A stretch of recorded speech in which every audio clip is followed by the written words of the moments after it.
ఓం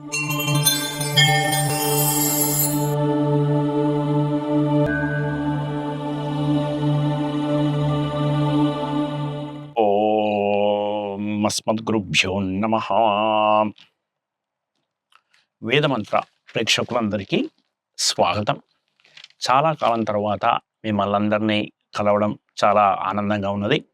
ప్రేక్షకులందరికీ శ్రీ విశ్వావసు నామ సంవత్సర ఉగాది శుభాకాంక్షలు.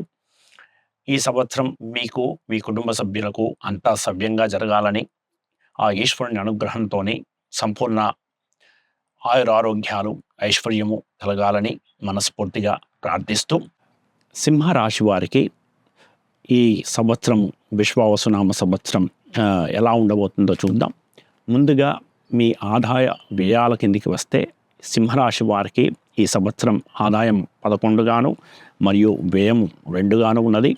అలాగే రాజ్యపూజ్య అవమానాల కిందికి వస్తే రాజ్యపూజ్యం 7 గాను మరియు అవమానము 3 గాను ఉన్నది.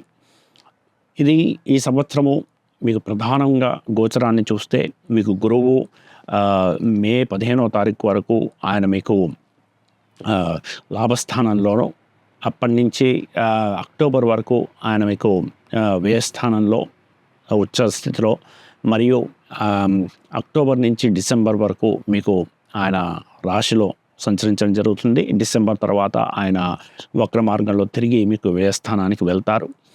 ఇక రాహువు మీకు అష్టమంలో మే 15 వరకు ఉండి తర్వాత ఆయన మీరు 7వ స్థానానికి వెళ్తున్నారు. మీకు అష్టమంలో శనైశ్చరుడు ఈ సంవత్సరం మొత్తం కూడా మీకు అష్టమంలో సంచరిస్తారు. కేతువు మొదటి నెల రోజుల పాటు ఆయన మీకు ద్వితీయ భావంలో సంచరించి తర్వాత సంవత్సరం మొత్తం కూడా ఆయన మీకు రాశిలో సంచరించబోతున్నారు. ఇది మీకు ప్రధానంగా సింహరాశి వారికి ఉన్నటువంటి గోచరం. దీని యొక్క ప్రభావాలు, ఫలితాలు మీ మీద ఎలా ఉండబోతున్నాయని కనుక ఆలోచిస్తే, సింహరాశి వారికి ఈ సంవత్సరము గత సంవత్సరంతో పోలిస్తే మీకు అనుకూలంగా ఉండబోతున్నది. ఆదాయం మీకు పెరుగుతుంది, స్థిరమైన ఆదాయం ఉంటుంది.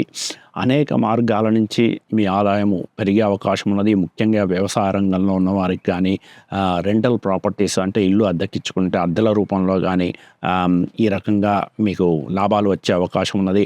అలాగే బంగారము, భూమి వీటి మీద పెట్టిన పెట్టుబడులలో మీకు మంచి లాభాలు ఈ సంవత్సరం వచ్చే అవకాశం ఉన్నది. ఉద్యోగంలో మీకు మే 15 వరకు కూడా మీకు మంచి స్థితి కనిపిస్తున్నది. ఆ తర్వాత గురువు మీకు లాభస్థానంలో సంచరిస్తూ ఉండడం వల్ల మీరు అనుకున్న పనులు అనుకున్న విధంగా ఈ సంవత్సరం మీరు పూర్తి చేసుకోగలుగుతారు. అలాగే శుభకార్యాల కోసము మీరు ధనాన్ని వెచ్చించే అవకాశాలు కనిపిస్తూ ఉన్నాయి.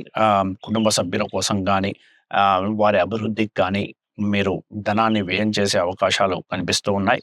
కేతువు మీ రాశిలో సంచరిస్తూ ఉండడం వల్ల అక్కడ మీకు కొద్దిగా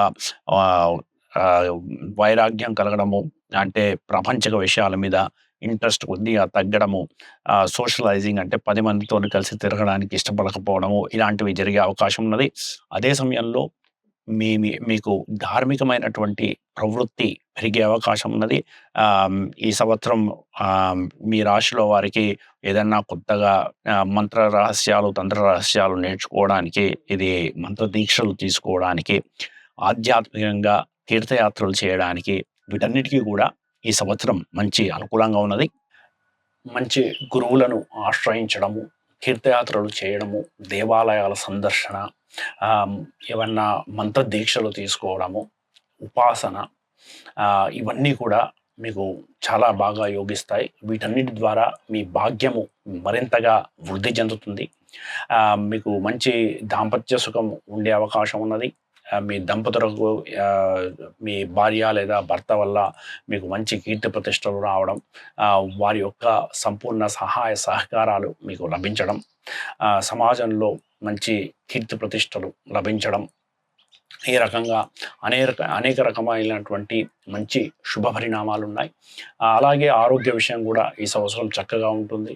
ఏదన్నా స్వల్పమైనటువంటి అనారోగ్య సమస్యలు బాధించినప్పటికీ కూడా మొత్తం మీద సంవత్సరం మీకు ఆరోగ్యపరంగా మీకు చక్కగా ఉంటుంది.